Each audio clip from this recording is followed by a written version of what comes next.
Hi යාළුවනේ ඔන්න කිව්වා වගේම අදත් ආවා රසම රස කෑමක් හදන්න. චිලි ගාලික් ස්ටයිල් එකට නෙළුම් අල හදලා බලමු. ඉතින් මෙන්න තියෙනවා රෙසිපි එක.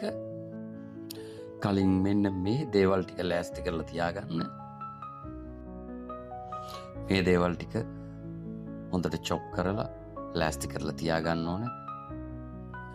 කටට සැරට දැනෙන්න නම් අමුමිරිස් ටිකක් වැඩිපුර කපා ගන්න.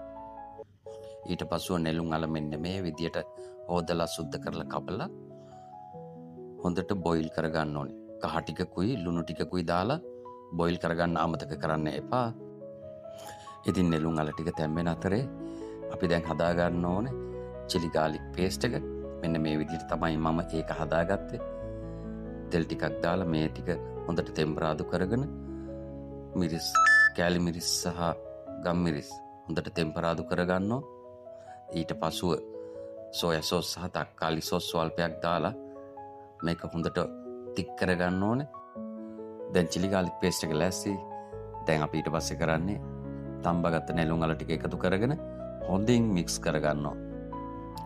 ඉතින් අවසානටම අපි ලිපෙන් බාන්න කලින් මෙන්න මේ විදිහට සිහින්ව කපාගත් බෙල් පෙපර් එකතු කරගන්නවා. දැන් ඉතින් spicy Chile garlic Lotus root ලෑස්ති.